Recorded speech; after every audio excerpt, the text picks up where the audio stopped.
안녕하세요. DJ 미아입니다. 오늘의 사연 시작해 보겠습니다. 안녕하세요, 여러분. 다들 오늘 하루도 잘 보내고 계신가요? 저는 지금 제주도에서 지내고 있어요. 네, 바로 그 바다와 바람이 있는 제주도요. 도시의 번잡함과 복잡한 일상에서 벗어나 여유로운 삶을 꿈꾸며 내려오게 되었어요. 사실 저는 제 인생에 이렇게 큰 결정을 내릴 줄은 몰랐습니다. 그동안 참 많은 일들이 있었고 결국 이렇게 제주도에 자리 잡게 되었네요. 오늘은 그 여정에 대해 여러분께 솔직하게 이야기해 보려고 해요. 사람들은 가는 말이 고와야 오는 말이 곱다라는 속담을 자주들 하죠. 그런데 정말로 그게 항상 쉬운 일은 아닌 것 같아요. 가족이라면 특히나 더 그렇죠. 말 한마디에 상처받고 또 그 상처가 쌓이다 보면 점점 더 감정의 벽이 높아지는 걸 느끼게 돼요. 저는 그런 벽을 경험했답니다. 겉으로는 다 괜찮은 척 했지만 사실은 마음 깊숙이 꽤 많은 상처를 안고 있었어요. 그 상처들이 켜켜이 쌓이다가 결국 어느 날 문득 이대로는 안 되겠다는 생각이 들더라고요. 제가 사는 제주도는 정말 아름다운 곳이에요. 바다 냄새, 시원한 바람, 푸른 하늘. 모든 게 저를 반겨주는 느낌이 들었어요. 근데 여기 오기까지는 정말 많은 일이 있었답니다. 저는 두 아이의 엄마로서 또 간호사로서 제 역할에 최선을 다하며 살아왔어요. 매일 병원에서 환자들을 돌보고 집에 돌아오면 아이들을 챙기고 어쩌면 이게 당연한 일상이라고 생각했죠. 그렇게 하루하루를 바쁘게 보내다가 어느 순간 제 마음의 여유는 사라지고 없더군요. 어릴 때 학교에서 보면 책상에 줄 그어놓고 넘어오지 말라고 하잖아요. 저는 그걸 나이 40을 바라보는 나이에 내가 돈 들여서 고생해서 마련한 제 집에서 다시 하게 될 줄은 꿈에도 몰랐습니다. 그게 어떻냐, 나눠 쓰는 게 뭐가 문제냐 하는 분들도 계시겠지만 내 공간에 누가 들어온다는 거? 거기다 우리 애들까지 밀려나야 한다는 거. 그게 생각보다 받아들이기가 너무 어렵더라고요. 그래서 그 공간을 그냥 포기하겠다 마음을 먹었죠. 그동안 고생하며 살아온 저에게 미안해서라도 그렇게는 못하겠더라고요. 저는 30대 중반에 아이 둘을 키우는 워킹맘이에요. 저는 간호사로 일하고 있어요. 어릴 때부터 꿈이었던 일이었고 제 일에 나름 자부심을 느끼지만 아이를 키우면서 교대 근무를 하는 게 쉬운 일이 아니었습니다. 야간 교대를 할 때면 신랑이랑 교대로 아이를 돌볼 수 있었지만 중간 근무일 때는 늘 사촌 언니의 도움을 받았습니다. 그나마 근처에 사는 사촌 언니가 제게 근무 시간 틈틈이 도움을 주어서 아이를 키울 수 있었어요. 정말 말 그대로 아이를 키울 수 있었습니다. 사촌 언니는 이모의 딸로 저랑은 친자매처럼 지냈어요. 바쁜 이모를 대신해서 저희 엄마가 언니를 돌봐줘서 저희는 친자매처럼 자랐거든요. 언니는 외동아들 하나 키우고 있지만 우리 아들들이랑 사이가 매우 좋았어요. 1살 더 많은 형이었지만 아이가 순하고 동생인 저희 아들들이 싸워도 늘 말리면서 큰형 역할을 잘하는 착한 아이였습니다. 저는 언니에게 늘 고마워하고 있었어요. 보너스가 나올 때마다 언니한테 상품권을 주기도 하고 언니 결혼기념일에는 호캉스를 보내주기도 했습니다. 그래도 늘 언니에게는 미안해서 하나라도 더 해주고 싶었어요. 워킹맘들이 제일 걱정하는 방학이 되었어요. 우리 아이들을 잘 봐준 언니가 교통사고로 목발을 하는 상황에서 두 아들을 맡길 수 없었어요. 언니는 괜찮다고 했지만 평소에도 늘 미안한 마음이었는데 도저히 맡길 수가 없어서 친정으로 보낼 수밖에 없었어요. 여보, 이번 방학이 긴데 아이들은 누구한테 부탁하지? 사촌 언니가 지금 다리에 목발을 하고 있는데 우리 아이들까지 맡기기엔 너무 힘들 것 같아. 그러게. 우리 엄마한테 전화해볼까? 안 된다고 하면 애들 제주도에 있는 장인 장모님한테 부탁하는 수밖에 없지. 아들들은 좋아할 거야. 제주도 집 가는 거 좋아하잖아. 특히 이번 방학은 학교 화장실 공사로 인해 2달 동안 방학 기간이었고 점심을 아이들끼리 차려 먹는 것도 힘들었지만 2달이라는 긴 시간 때문에 아이들을 집에 둘 수가 없었어요. 어쩔 수 없이 제주도 친정에 아이들을 보냈습니다. 아이를 키우는 엄마들은 다들 제 마음 이해하실 거예요. 결코 제가 원해서 보낸 게 아니라 어쩔 수가 없어서 보내게 되었어요. 처음에는 같은 서울에 사는 시어머니한테 부탁했습니다. 어머니, 이번 방학만 저희 아들들 좀 봐주시면 안 될까요? 와서 밥만 조금 챙겨주세요. 아이들 알아서 학원도 가고 하니 괜찮을 거예요. 아유, 나는 못한다. 우리 집도 아니고 너희 집 부엌에 살림도 내 살림이 아니라서 내가 어떻게 하니. 그리고 나도 이제 좀 내 삶을 살려고 하는데 아유, 도우미를 부르는 건 어떻겠니? 시어머니는 63세 정년까지 일을 하셨어요. 그래서 시어머니를 이해해 보려고 했습니다. 하지만 서운한 마음은 가시지 않았어요. 신랑한테도 친손주인데 왜 한 번도 안 봐주시는 거냐고 하니 아들 둘이라서 힘이 붙인다고 말씀하셨다고 하더라고요. 시어머니는 60대 중반이시고 우리 집이랑은 1시간 거리에 살고 계십니다. 거기에 자차를 운전해서 오시면 막히지 않으면 40분이면 오실 수 있는 거리였어요. 하지만 아이들 봐주는 건 힘들다고 딱 잘라서 말씀하시더라고요. 그러면서 아이들이 자신보다 외할머니를 더 좋아하는데 외갓집에 맡기는 건 어떻겠냐고 먼저 말씀도 하셨어요. 저는 첫 아들을 낳고 나서 둘째는 하지 않으려고 했어요. 맞벌이는 계속해야 하고 아이를 둘이나 키울 자신도 없었고요. 하지만 시어머니는 자식은 둘이 있으면 알아서 잘 큰다. 그리고 살아가면서 가장 도움을 줄 사람은 바로 형제다 하면서 둘째를 낳으라고 강요하셨어요.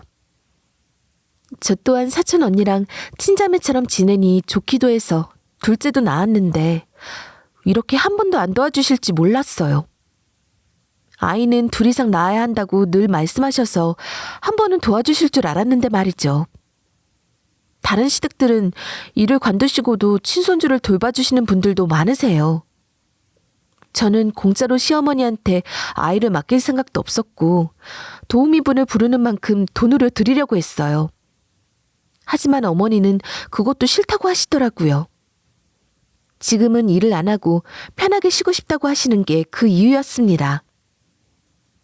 시어머니는 평생 아이 키우면서 맞벌이해서 몸이 힘든데 아이들까지 봐줄 여력이 안 된다고 하셨어요. 저희 아이가 아플 때도 힘들겠네.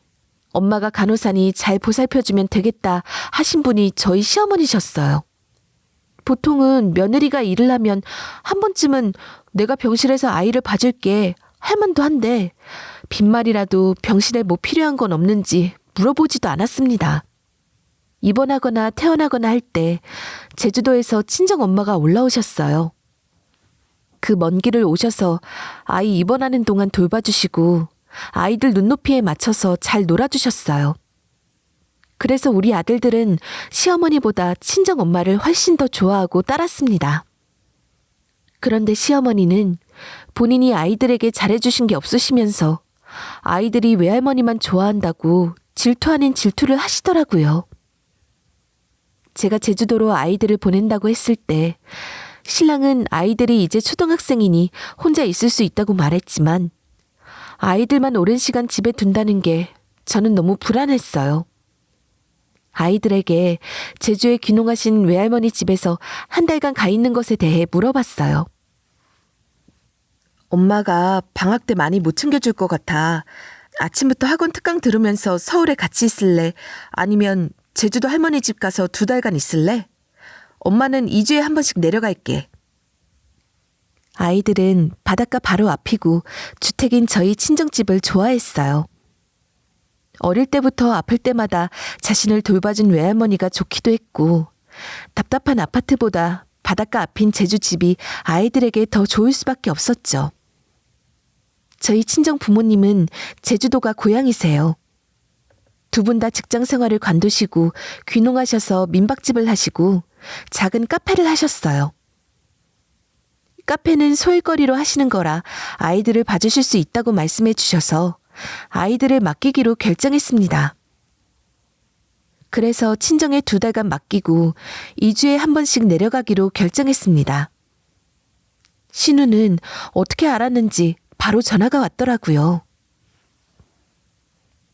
어머, 너무 좋겠다. 우리 딸들도 바다 정말 좋아하는데. 올케 친정집에 방도 많던데 우리 아이들도 같이 보내면 안 돼? 한번 밥 차릴 때 2그릇이나 5그릇이나 차리는 건 비슷하잖아. 이러는 겁니다. 저는 딱 잘라서 안 된다고 말씀드렸어요. 저희 부모님이 허리가 안 좋으셔서 저희 아들들도 제가 사정사정해서 보내는 거예요. 시어머니도 못 봐주신다고 하시고 사촌 언니도 교통사고가 나서 도움을 받을 수가 없어서요. 어쩔 수 없이 보내는 거예요. 신우는 계속 부러워하더라고요. 자기 애들도 같이 보내자고 하는데 말도 안 되는 소리라고 거절했지만 저희 신랑한테도 계속 말했나 보더라고요.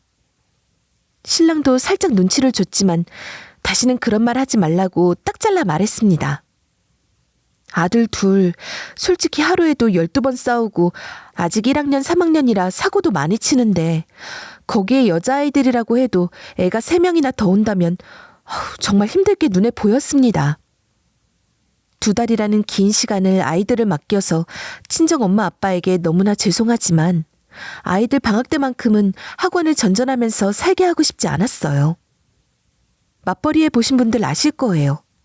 학원 특강을 매일 잡아서 학원에서 학원으로 아이들 학원 돌리기 하는 게 부모 입장에서도 마음 아프거든요. 방학만큼은 아이들이 신나게 놀기를 바랐습니다. 그리고 솔직히 신우랑 사이가 좋지 않았습니다. 신우는 저희 애들이 학원 돌리는 건 아이한테 아무 도움도 안 되고 돈만 내주는 거라며 저에게 막말을 했습니다. 어느 부모가 아이를 본인이 키우고 싶지 않을까요? 하지만 각 가정마다 사정이 있는 건데 신우는 학교 선생이면서 부모가 바쁜 아이들이 결국 문제를 일으킨다면서 저희 아들들 교육을 생각하면 저보고 일을 휴직하라고 계속 강요하더라고요. 제가 휴직을 하면 분명 저한테 자신의 아이들까지 맡기려는 심보가 보였습니다. 신우는 늘 만날 때마다 사촌 언니가 있어서 좋겠다. 올케가 전업주부면 우리 아이들 맡겼을 텐데 라는 말을 늘 했거든요. 이 문제로도 신랑이랑 많이 다퉜어요. 처음에는 우리 아이들을 걱정해서 하는 말이다 생각했었는데 만날 때마다 이야기를 하고 제가 전업주부에서 자신의 아이들을 봐주길 바란다는 식으로 이야기를 하니 제 직업을 무시하나라는 생각도 들었어요. 그러다 보니 신랑이랑 언성이 높아질 수밖에 없었죠. 도대체 내 직업을 뭐라고 생각하는 거야? 나도 4년째 힘들게 들어가서 공부하고 승진하려고 육아휴직 한 번 안 쓰고 열심히 살고 있는데 왜 자꾸 나보고 휴직하고 아이나 키우라고 말하는 건데 당신이 휴직해. 누나가 학교에서 많은 아이들을 보니까 엄마 아빠가 둘 다 바쁘면 상대적으로 아이들에게 신경을 많이 쓸 수 없으니까 그래서 그런 거지. 너무 나쁘게만 듣지 마. 이러다 보니 솔직히 신우랑 제 사이가 좋아질 수가 없었어요. 신우 아이들은 저희 아이들이랑 한 살 한 살씩 차이가 났어요. 하지만 딸 셋이라서 저희 아이들이랑 잘 놀지도 않았고 남자아이들 놀이가 거칠다 보니 늘 신우 아이들이 사소한 것에 울고 난리를 쳐서 되도록 아이들끼리 붙여놓으려고 하지 않아요. 한 번은 명절에 아이들끼리 싸운 적이 있었어요. 아이들이다 보니 싸울 수 있는데 신우는 엄청 화를 내고 아들이니까 무조건 사과하라고 하더라고요. 솔직히 덩치만 보면 저희 애들이 더 작아요. 제가 그 소리까진 애들 들을까봐 꾹 참고 말았습니다. 그때도 상처난 건 우리 아들이었거든요. 여자아이가 꼬집어서 팔에 상처가 났더라고요. 금쪽 같은 우리 아들 팔뚝을 보니 화가 났습니다. 하지만 신랑도 여자아이니까 조심하자며 아들을 혼냈어요. 솔직히 그 모습을 보고 어이가 없었습니다. 우리 아이가 놀다가 살짝 민 건 사실이었지만 실제로 다친 건 저희 아들이었고 아무래도 여자아이들이 성장이 빠르다 보니 저희 아들들이 당할 수밖에 없었는데 신우 아이들은 여자아이 특유의 자신이 곤란해지면 울기 때문에 자세한 이야기를 들어보지도 않고 무조건 여자아이니깐 신우 아이니깐 미안하다고 말하라고 하는 신랑에게 서운했어요. 하지만 이 일을 크게 만들면 신랑이랑 또 싸울 일밖에 되지 않을 것 같아서 참고 넘겼습니다. 대신 그 이후로 신우 아이들과 되도록 만나지 않으려 노력했어요. 이런 일이 있을 때마다 제가 속상해하는 모습을 본 시어머니도 신우가 성격이 세다 생각하시고 착한 네가 이해하라고 말씀하셨어요. 제가 나서서 일을 크게 만들면 좋을 게 없다는 생각에 잠자코 있었고요. 저희 신랑이랑 신우는 사이가 좋았어요. 처음 연애할 때는 이런 모습이 좋아 보였어요. 외동딸인 저보다는 의지할 수 있는 친남매가 있다는 게 더 낫다고 생각했거든요. 하지만 늘 이런 문제가 있을 때마다 신우 편만 드는 신랑, 그리고 신우에게 빚진 사람 마냥 지고 들어가는 신랑 때문에 속상했을 때가 많았어요. 신랑 어릴 때 맞벌이이셨던 시어머니 때문에 둘이서 밥 차려 먹고 같이 지내던 시간이 많았고 상대적으로 3살 많은 신우가 신랑을 많이 챙겨줬어요. 저도 고맙게 생각했지만 늘 도가 지나친 말로 사람을 힘들게 하니 만나는 것 자체가 저에게는 스트레스였습니다. 아이들이 방학이 되자 할 수 없이 제주도 친정집으로 보내고 왔습니다. 하루 일찍 와서 평소에 다닐 수 없었던 병원을 다녔어요. 사실 제 몸이 아프지 않았다면 어떻게든 아이들을 집에서 케어하려고 했을 겁니다. 하지만 제 몸이 너무 안 좋아서 보낼 수밖에 없었어요. 제가 아프다는 사실을 안 엄마도 제주도로 보내라고 하시더라고요. 우리가 아직 손주들 볼만해. 우리 아직 60대야. 걱정하지 말고 서울 올라가면 이번에는 너를 위해 시간을 보내. 아이들 없을 때 무조건 푹 쉬어. 그리고 젊다고 병원 안 가지 말고 꼭 병원 가. 알았지? 저도 친정엄마 말처럼 아이들을 보내고 한의원 다니고 도수 치료를 받으려고 했어요. 아무래도 아이들이 있으면 집안일도 해야 하고 아이들 먹는 걸 늘 챙겨야 하니 손목을 안 쓸 수가 없었어요. 특히나 직업병인 손목 증후군 때문에 손목 사용할 때마다 너무 아팠어요. 제가 이렇게 아픈 걸 신랑도 그 사실을 잘 알고 있었습니다. 매일 밤마다 아야 아야 하면서 손을 주무르고 늘 진통제를 먹으니 모를 수가 없었어요. 하루는 편하게 쉬면서 병원도 다니고 밀린 집 청소도 하려고 했습니다. 다음 날 병원 갔다 오니 신우 딸 셋이 우리 집에 있는 게 아니겠어요?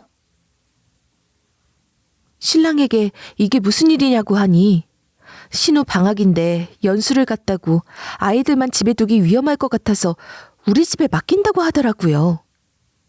저는 아파서 병원 가야 하고 모레부터는 출근이라고 하니 저녁 출근이니 신랑이랑 교대하면서 아이들 보면 된다고 하는 겁니다. 정말 신랑의 이런 말을 듣는데 어이가 없었어요. 우리 아이들 케어가 힘들어서 머나먼 친정인 제주도까지 보냈는데 신우 아이들 케어를 하라고 하니 못하겠다고 하자 부부싸움이 될 수밖에 없었습니다. 신랑은 어려울 때 도와야지 하더라고요. 신우는 한 번도 육아하면서 도움을 청했을 때 도와준 적 없었어요. 저도 한번 맞벌이 하면서 신우에게 부탁한 적이 있었는데 비가 오는데 아이가 우산이 없어서 이러지도 저러지도 못하고 있을 때 신우에게 전화를 걸어서 신우 아이 학원 픽업 갈 때 우리 아이도 좀 태워달라고 했는데 15분이나 돌아가야 한다고 태워주지 않은 사람이 신우입니다. 그런데 저라고 신우 애들을 봐주고 싶을까요? 거기에 손목이 아파서 매일 약을 먹는 저에게 신우 애들이 오면 먹고 치우고 전부 제 일이 될 건데 너무한다는 생각만 들었습니다. 내가 아파서 힘들어하는 거 안 보여? 당신 와이프는 난데 신우만 당신에게 소중한 사람이야? 내가 아파서 밤마다 진통제 없이 잠도 못 자는 거 알면서 그래? 하면서 울자 신랑은 미안하다고 하더라고요. 신우가 부탁해서 어쩔 수 없었는데 당신이 제일 우선순위라고 미안하다고 해서 더 이상 싸우지 않았어요. 그날 저녁 시어머니가 신우 애들을 데리고 가셨어요. 당신 한 번만 더 우리 집에 내 허락 없이 신우 아이들 데리고 오면 나 당신 얼굴 안 볼 거야. 확실히 해. 나는 정말 싫어. 그렇게 당신이 신우 아이들 돌보고 싶으면 당신이 가. 이렇게 사건이 끝나는 줄 알았고 신랑 또한 알겠다고 대답했습니다. 아이들을 내려보내고 저는 시간이 될 때마다 아이들을 보러 제주도로 내려갔어요. 목요일 저녁 비행기를 타고 월요일 아침 비행기를 타고 왔다 갔다 했어요. 신랑은 휴가 때 맞춰서 내려온다 하더니 월차를 아낀다고 사용하지 않더라고요. 그러다가 관리실에서 전화가 온 겁니다. 702호 어머니, 요즘 아이들이 많이 뛰나 봐요. 방학인 건 알겠는데 아랫집에서 민원이 들어와서요. 애들 주의 좀 시켜주세요. 저는 이게 무슨 소리인가 했어요. 낮에는 비어 있어야 하는 집인데 아이들도 없는 집에 아이들 뛰는 소리가 들린다고 하니 이게 무슨 일인가 싶다가 혹시나 하는 마음에 하루 전날 집으로 가봤습니다. 평소 서울로 올라올 때 신랑에게 연락하지만 저에게는 바빠서 제주도에 아이들 만나러 갈 시간도 없다는 사람이 집에 있을 리가 없다고 생각했어요. 하지만 정말 어이없게도 저희 집에는 신우 아이들 그리고 신랑과 시어머니가 있었습니다. 제가 문을 열자 신랑은 당신 오늘 왜 왔어? 내일 첫 비행기로 오는 거 아니야? 아이, 오면 온다고 전화라도 하지. 그럼 마중 나갔을 텐데. 아니, 우리 집에 왜 신우 애들이 다 있어? 어머니는 언제 오셨어요? 아니, 나는 금요일부터 와 있었지. 너 왔으니 이제 밥 해줄 사람 있으니 나는 가련다. 아유, 3일 동안 아이들 밥 차려준다고 힘들었어. 네. 알고 보니 신랑은 바쁘다고 해놓고 금요일 밤부터 토요일 일요일까지 제 집에서 신우 애들을 돌보고 있었습니다. 온 거실에는 저희 애들 읽던 책 장난감을 어지럽히고 있더라고요. 너무 기가 찼습니다. 알고 보니 신우는 일본으로 배낭여행을 갔고 일이 바빠서 같이 제주도를 못 내려간다고 한 신랑은 제가 없는 저희 집에서 신우 아이들을 전담해서 돌보고 있던 거였어요. 우리 아들들이 아빠 안 본 지 오래되었다고 아빠 보고 싶다고 해도 일이 너무 많아서 못 온다고 했는데 주말 내내 신우 아이들과 놀아준 신랑을 보니 기가 찼습니다. 신우에게 문자를 보내서 당장 아이들 데리고 가라고 했습니다. 저는 신랑에게 너무 화가 났어요. 당신 어떻게 이럴 수가 있어? 난 당신이 바쁘다고 해서 우리 아들들에게도 아빠가 너무 바쁘시다고 다음번에 내려올 때는 같이 오겠다 했는데 당신 지금 여기서 주말 내내 신우 아이들이랑 놀아준 거야? 아니, 누나가 10년 만에 배낭여행 간다고 하는데 매부는 지금 다른 지역에서 왔다 갔다 하고 있으니 서울에 잘 없고 엄마 혼자서는 아이들 보기 힘들고 하셔서 그렇지. 그렇다고 당신이랑 같이 하자고 하면 당신 싫어할 거잖아. 라고 하는 겁니다. 정말 어이없지 않나요? 누가 우리 아이들 내버려두고 신우 아이들 돌보라고 하면 좋아할까요? 상식적으로 말이 되는 소리가 아니잖아요. 거기에 중요한 일이 생겨서 아니면 몸이 아파서 병원에 입원해서 그런 거였으면 이해합니다. 본인 배낭여행 가겠다고 이사단을 만든 신우도 이해가 가지 않았습니다. 일본 갔다 와서 저에게 전화 와서 고작 4일도 아이를 못 봐줘서 이 난리를 치냐고 막말을 하더라고요. 동생한테 애들 맡기고 나는 여행도 못 가? 아니, 올케가 본 것도 아니면서 왜 화를 내는데? 정말 이제 이기적인 거 아니야? 저도 지금 아파서 휴직계도 못 내고 하루하루 병원 가면서 아이들은 친정에 할 수 없이 맡기고 있는 상황인데 지금 놀러 가신 거면서 저한테 뭐라고 하시는 거예요? 아이들은 엄마가 직접 키우고 누군가에게 맡기면 안 된다고 하신 분 아니세요? 여태까지 신우가 아이를 생각하면 휴직하라고 했던 말들이 떠올라 더 화가 나더라고요. 신우는 아무 말 하지 않고 끊더라고요. 그렇게 신랑이랑 서먹하게 지냈습니다. 그러다 또 2주가 지나고 애들 옷이 부족하다고 해서 애들 옷을 들고 아이들이 있는 친정으로 내려갔습니다. 이번에는 병원에서 하루만 일찍 출근을 부탁하셔서 하루 일찍 서울로 올라갔어요. 2주 전에 그런 일이 있었는데 또 우리 집에 데리고 올 줄 몰랐습니다. 정말 상상도 못했어요. 다시는 저에게 허락을 받지 않고 시댁 식구들은 우리 집에 데리고 오지 않겠다 하면서 약속한 신랑은 또 우리 집에 시댁 식구들을 데리고 왔습니다. 저에게 일절 말도 없이요. 다시는 안 그러겠다던 신랑은 또 우리 집에 신우와 시어머니 그리고 아이들을 데리고 왔더라고요. 이번에 온 이유는 우리 집 TV가 커서랍니다. 아이들이랑 영화를 보고 싶은데 저희 집에 다양하게 되어 있으니 보러 왔고 지내다 보니 평수가 넓은 저희 집이 편하다고 말하더라고요. 정말 어이가 없지 않나요? 제가 없는 사이에 와서 냉장고에 있는 음식 마음대로 다 먹고 청소 깨끗이 하고 난 집에 와서 엉망으로 만들어 놓고는 우리가 동생 집에 아들 집에 온 게 왜 눈치를 봐야 하냐며 오히려 저에게 큰 소리를 치더라고요. 제가 들어오고 어이가 없어 하는 사이 신랑도 한 손에 장을 봐서 왔더라고요. 그런 모습도 어이가 없었습니다. 신랑은 늘 피곤하다고 말하는 사람이었고 음식 포장을 좀 해서 오라고 해도 그냥 배달비 내고 시켜라 하는 사람이고 마트를 같이 가자고 해도 마트도 다 배달되는데 왜 무겁게 직접 사러 가야 해? 하는 사람입니다. 그런 사람이 신우가 사오라고 하는 음식, 커피까지 다 사들고 왔더라고요. 어이가 없어서 웃음이 났어요. 당신 지금 뭐 하는 거야? 나랑 한 약속 잊었어? 내가 제주도만 가면 매번 이럴 거야? 아픈 손목으로 집 다 청소해놓고 정리 다 해놓고 나갔는데 지금 봐봐. 이 엉망을 보라고. 너는 눈이 없니? 아니, 누나가 잠시만 와 있는다고 했는데 있다 보니까 아무래도 20평대보다는 40평대가 넓고 편하잖아. 우리 애들도 없으니 싸울 일도 없고 당신도 없으니까. 아무튼 미안해. 내가 아파서 쉴 때도 그렇고 당신은 신우 챙길 시간 있으면 우리 애들 보러 제주도를 가야 했어. 당일치기로 온다 하더라도 비행기값 아깝다고. 지금 당신이 사온 소갈비에 커피면 비행기값 나오겠다. 아니, 애들이 먹고 싶다고 하니까. 여기가 우리 동네 맛집이잖아. 다음번에 같이 제주도 내려갈게. 어? 미안해.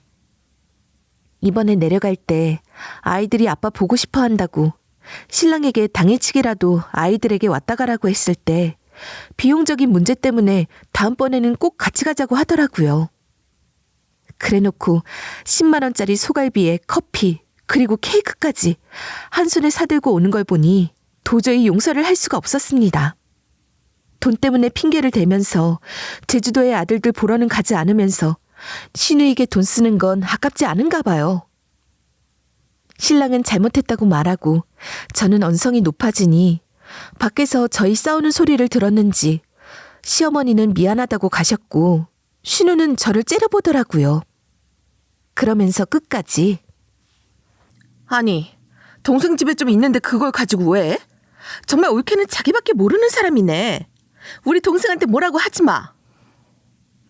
하면서 끝까지 막말을 하고 가더라고요. 저는 신랑에게 말했어요. 한 번만 더 이런 일이 생기면 이혼하겠다고 말이죠. 다시는 내 허락 없이 우리 집에 시댁 식구들이 오는 거 싫다고. 그리고 온 집안 다 어지럽히고 설거지조차 하지 않은 거 혼자서 다 정리하라고 했어요. 저는 손 하나 돕지 않았습니다. 냉장고에 미리 사다 놓은 반찬도 다 먹고 친정에서 가져온 생선까지도 다 꺼내서 먹었더라고요. 그뿐만 아니라 신우는 옷도 안 가져왔는지 제 옷장에서 제 운동복을 마음대로 꺼내 입었더라고요. 거기에 화장대에 있던 마스크팩을 매일 했는지 그 포장지도 쓰레기통에 버리지 않고 화장대에 그대로 두고 갔더라고요. 안방까지 들어와서 마음대로 제 물건을 사용하는 건 너무 심하지 않나요? 그냥 미친 것 같았어요. 정말 기분이 나빴습니다. 솔직히 친자매라고 해도 옷을 입을 때 미리 물어보는 게 당연한 거 아닌가요? 동생 집이라고 모든 물건을 자기 거 마냥 입고 먹고 치우지도 않고 가면 되나요?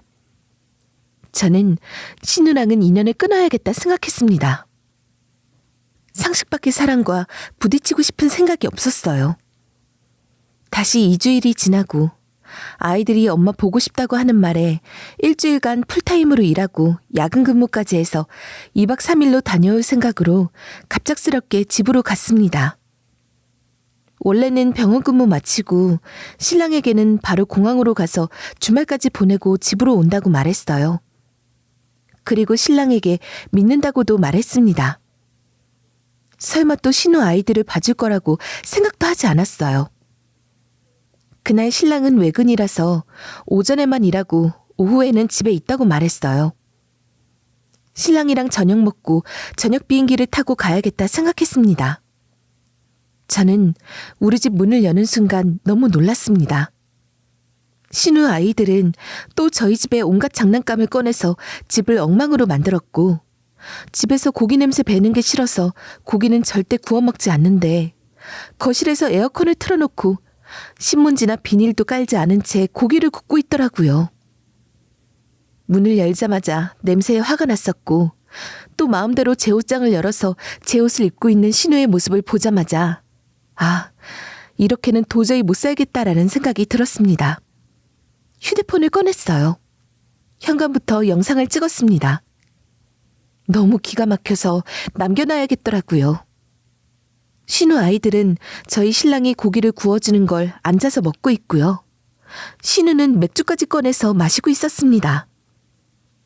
저는 아무 말 없이 집에 들어가 큰 캐리어에 아이들 옷, 제 옷을 담았습니다. 그리고 신우가 하는 말 무시하고 신랑이 하는 말도 무시하고 바로 밖으로 나갔습니다. 신랑은 여보, 이렇게 가면 어떡해. 누나가 부르는데 대답도 안 하고 이렇게 짐을 다 싸서 어딜 가는데? 병원 마치고 바로 공항 간다고 안 했어? 그러면서 뒤에서 제 옷을 입은 신우가 도끼 눈을 하고 나오는데 제가 그랬어요. 말 걸지 마. 너 이제 전 남편이야. 그리고 야, 이 미친 아줌마야. 네가 선생이야?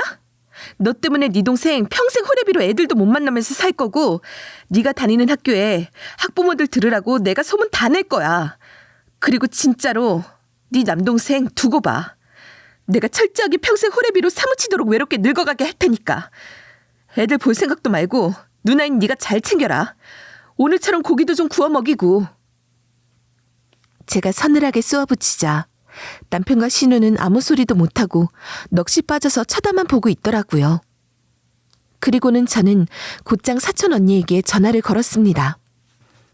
언니, 저 이혼할 거예요. 언니 친구가 이혼 전문 변호사죠. 저 소개 좀 시켜주세요. 내일 바로 만났으면 좋겠는데 약속 좀 잡아주세요, 언니. 네, 진심이에요. 네, 연락 주세요, 꼭. 하고 그 두 사람 앞에서 통화까지 마치고 저는 곧장 우리 집에서 나왔습니다. 그렇게 다시 자동차에 탔는데 사촌 언니에게 전화가 오더라고요. 저는 언니랑 통화하면서 지난 일들을 모두 털어내듯이 이야기를 했습니다. 신랑이랑 신우가 봤을 때는 눈물 한 방울 나오지 않았는데 언니랑 통화하니 그동안의 서름이 합쳐져 계속 눈물만 나오더라고요. 저는 아이가 아파도 일이 힘들어도 한 번도 내지 않았던 휴직계를 냈습니다. 지난주부터 휴직계를 내고 싶다고 말씀은 드렸고 다행히 전담자가 빨리 올 수 있어서 빠르게 휴직 처리가 가능하다고 했습니다. 저는 그날 이후로 집에 들어가지 않았습니다. 짐을 싸서 제주도에 정착하기로 마음먹었어요. 친정집에 내려가서 그간 있었던 일들을 다 이야기했습니다. 처음에는 말리시던 부모님도 제가 너무 힘들다고 대성통곡을 하자 아이들이랑 제주도로 내려오라고 하셨어요. 다행히 제가 하는 일은 여기서도 할 수 있었고요. 제주도에 내려와서 혼자 있는 시간 동안 많은 생각을 했습니다. 하지만 신랑의 이런 행동에 대해 도저히 이해할 수가 없었어요. 이렇게 교대로 아이를 돌볼 수 있는 여력이 있었으면 내 새끼들 제주도에 보내지 않았을 텐데 자기 아들들은 장인 장모님한테 당연히 맡긴다고 여기는 신랑의 태도도 마음에 들지 않았어요. 그리고 아빠라는 사람이 자기 아이들을 돌보는 건 힘들다고 하면서 신우 아이들을 돌본다고 데리고 오는 것에 생각할수록 분노만 차오르더라고요. 저는 신랑에게 이러한 저의 생각들을 다 말했습니다. 신랑은 저보고 제가 조금만 이해하면 모두가 다 행복해질 수 있는데 왜 자꾸 본인만 생각하냐고 하더라고요.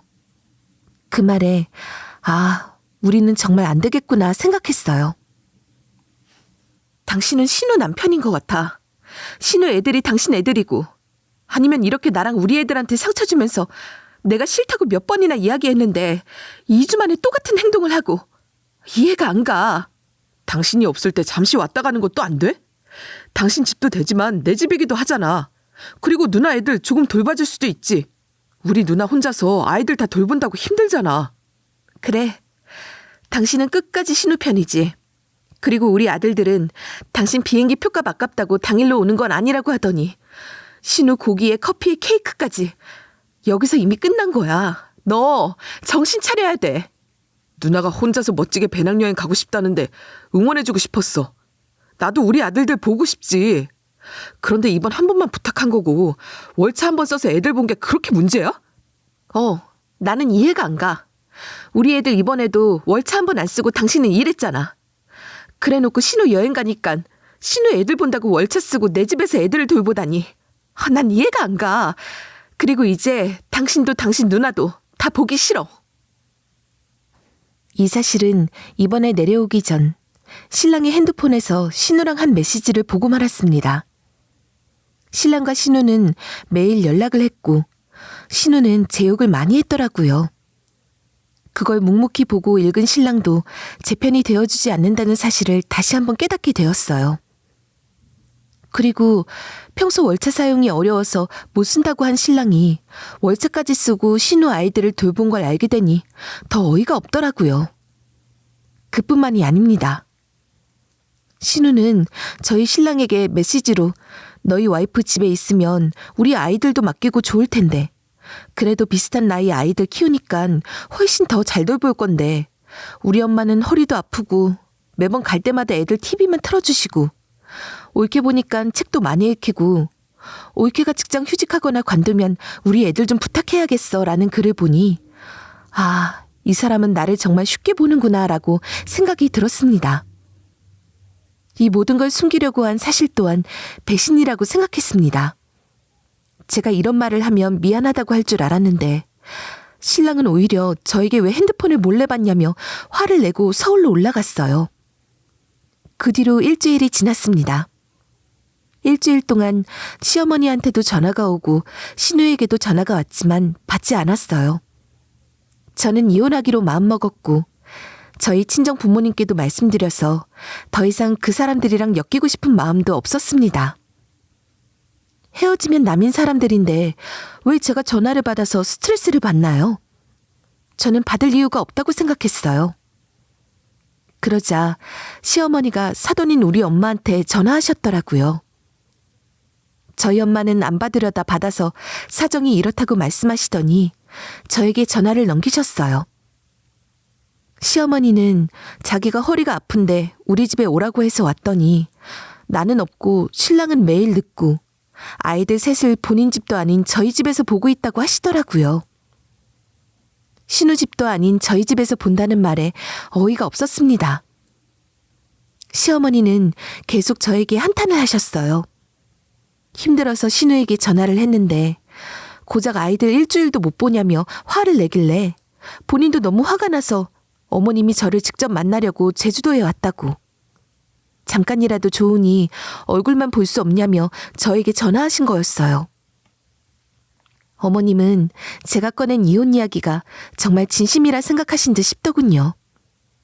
그래서 어머님이 저에게 사과하시려고 오신 거였어요. 저는 어머니한테 공항으로 모시러 갈 테니 기다리시라고 하고 전화를 끊고 공항으로 갔습니다. 공항에서 저를 만나자마자 대성통곡을 하시더라고요. 저는 우선 밤이라 식사를 사드리고 호텔 방을 잡아드리고 내일 올라가는 비행기 표를 끊어드렸습니다. 그래도 시어머니였고 신우에 비하면 늘 제 편을 들어주시긴 했어요. 하지만 이렇게 대책 없이 무작정 오는 이런 시어머니도 어이없었어요. 아들이랑 사이 안 좋다는 거 뻔히 아실 텐데 그냥 전화로 하시지 며느리 있는 곳에 올 생각을 하신 게 이해가 가지 않았어요. 그리고 신랑에게 전화해서 당신 엄마까지 여기 있으니 모시고 가라 했어요. 이혼을 준비하면서 신랑은 저에게 너무 이기적이다. 우리 애들을 생각해라 하면서 이혼하지 않겠다고 하더라고요. 하지만 저는 이미 짐을 다 싸서 제주도에 보냈고 아이들에게도 제주도에서 초등학교 졸업까지 지내자 하니 좋아했습니다. 아이들도 엄마 아빠가 사이가 좋지 않다는 걸 알았는지 묻지 않더라고요. 정말 마지막까지도 아이들 때문에 이혼을 참아야 하나 고민을 많이 했습니다. 하지만 끝까지 신우 아이들을 챙기는 모습에 같이 산다면 더 많이 싸울 일만 있을 것 같았어요. 매일 싸울 모습만 보여주는 것도 아이들에게 상처가 될 것 같았어요. 신우는 끝까지 저에게 막말을 했습니다. 너는 너밖에 몰라. 그러니까 이런 일로 이혼한다 하지. 아이들이 받을 상처는 상관없어? 정말 우리가 너에게 돈을 빌려달라고 했니? 뭘 했니? 별 이유 같지도 않은 걸로 이혼한다. 정말 내 동생이 아까워. 그래, 아까우니까 네가 잘 돌보세요. 앞으로 당신 동생은 평생 호래비로 지낼 테니까 당신이 동생 인생 망쳐놓은 거야.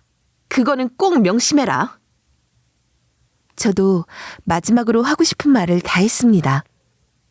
그렇게 저희 부부는 이혼을 했습니다. 집을 팔고 재산을 분할하고 저는 바로 제주도에 2층 주택을 구매했어요. 1층에는 부모님이 거주하시고 2층에는 저와 아이들이 거주할 수 있는 집을 지었어요. 신랑이 친정집으로 찾아오는 것도 싫었고 아이들 또한 학교가 가까운 곳으로 이사를 하는 게 좋을 것 같아서였어요. 그리고 역시나 전 남편의 처절한 소식이 들려오더군요. 이혼을 하고 2달이 지났을 때 시어머니가 급한 일이 있다고 제발 전화를 받아달라고 문자가 왔더라고요. 어머니, 무슨 일이세요? 저는 신랑이랑 할 말 없는데요. 아비가 이번에 혼자 집에 있다가 응급실에 실려갔어. 맹장 수술을 했는데 한번 애들 데리고 오지 않겠니? 저희가 왜 가나요? 저희 신랑 비행기값 아까워서 애들 보러 안 오고 신우랑 신우 아이들 고기 사주는 사람인데 신우가 가야죠. 너희 이혼하고 나서 2사람 사이 서먹해 싸운 것 같더라고. 동생이 아프다고 입원했다고 하는데 한 번도 와보지도 않어. 아비가 얼마나 자기 애들한테 잘했는데 말이야. 애들 맡기고 갈 땐 언제고 지금은 연락도 안 받아. 그렇습니다. 이혼을 하면서 제가 신우네 학교에 가서 한번 뒤엎고 거기 학부모들에게 소문이 쫙 퍼져서 난리가 났었는데 그때 신우랑 신랑은 말싸움을 한번 했고 그 이후로 2사람은 서먹한 사이인 것 같았어요. 그래서 신랑이 수술을 하고 입원을 했는데도 신우는 한 번도 와보지도 않는 겁니다. 평소 때도 자기 필요할 때만 연락하던 사람이었고 저희에게 1도 도움을 준 적이 없는데 신랑은 바보처럼 퍼주기만 하다가 이제야 정신 차린 것 같더라고요. 애 봐주는 공은 없다는데 남편은 모르고 있었겠죠. 저는 시어머니께 저희는 안 갑니다. 신우에게나 오라 하세요. 하고 전화를 끊었어요. 시어머니 말씀대로 신랑은 이제야 땅을 치고 후회를 하고 있는 것 같은데 저는 다시 신랑이랑 합칠 생각이 전혀 없었거든요. 친정집에서 제주도에서 아이들이랑 지금 충분히 행복하게 살고 있으니 다시 신랑 얼굴 보고 싶지도 않네요. 솔직히 이혼이라는 게 절대 쉬운 결정은 아니었지만 너무나 많은 생각을 하고 또 많이 아팠던 시간이었기에 이렇게 결정을 내리게 되었습니다. 이번 일을 겪으면서 제 자신을 위해 아이들을 위해 정말 중요한 것들을 다시 깨닫게 되었어요. 늘 가족을 위해 살다 보니 저를 위한 선택이 뭔지조차 모르고 지냈던 것 같아요. 그런데 이번 일을 통해서 나 자신을 사랑하는 법을 다시 배우게 됐습니다. 그리고 그렇게 해야만 진정으로 아이들에게도 행복을 줄 수 있는 엄마가 될 수 있다는 걸 깨달았어요. 앞으로는 저 자신을 좀 더 사랑하면서 살아가기로 했어요. 아이들과 함께 제주도에서 새 출발을 시작하면서 이곳에서 제가 할 수 있는 작은 일들부터 하나씩 해나가려고 해요. 바다 냄새를 맡으며 아침을 시작하고 푸른 하늘을 보면서 하루를 마무리하는 삶. 아이들과 함께 소박하지만 행복한 일상을 만들어 가려고요. 그리고 무엇보다 제 몸과 마음을 돌보면서 무리하지 않고 여유로운 마음으로 살기로 했습니다. 물론 혼자서 아이들을 키우는 게 쉽지 않은 일이라는 건 잘 알고 있어요. 그래도 이곳에서 우리 아이들이 마음껏 뛰어놀 수 있다는 것만으로도 큰 위안이 되더라고요. 그리고 부모님이 곁에 계셔서 든든하기도 하고요. 아이들이 할머니, 할아버지랑 지내는 것도 행복해하는 모습이 보여서 저도 기쁩니다. 앞으로는 누군가에게 맞추려고 애쓰지 않고 제 아이들과 저의 행복을 최우선으로 생각하면서 지내려고 해요. 그리고 무엇보다도 이제는 과거에 얽매여 있지 않으려고 합니다. 상처도 많았고 아픈 기억도 많았지만 그걸 계속 마음에 담아두기보다는 다 흘려보내고 싶어요. 앞으로 저에게 다가올 좋은 일들을 위해 마음의 자리를 비워두려고요. 아이들도 점점 커가고 있고 저는 그 아이들이 좋은 환경 속에서 밝고 건강하게 자랄 수 있도록 노력할 겁니다. 또 저 스스로도 더 나은 사람이 되기 위해 공부도 다시 시작해볼까 생각 중이에요. 제주도라는 새로운 환경에서 새롭게 시작할 수 있다는 것만으로도 큰 축복이라고 생각해요. 앞으로는 아이들과 함께 작은 행복을 쌓아가며 지내려 해요. 오늘도 아이들과 함께 바닷가를 걷다가 서로의 손을 꼭 잡고 바람을 맞으며 이런 다짐을 했어요. 이제부터는 우리 셋이 정말 행복하게 잘 살아보자고요. 그리고 저희 아이들도 그 말에 환하게 웃으면서 고개를 끄덕였어요. 이 모습 하나만으로도 제가 선택한 이 길이 옳았다고 생각하게 되더라고요. 그렇게 우리는 또 하루하루를 함께 살아가고 있어요. 모두들 앞으로도 힘내시고 행복한 하루하루가 되시길 바라요. 제 긴 사연 읽어주셔서 감사합니다.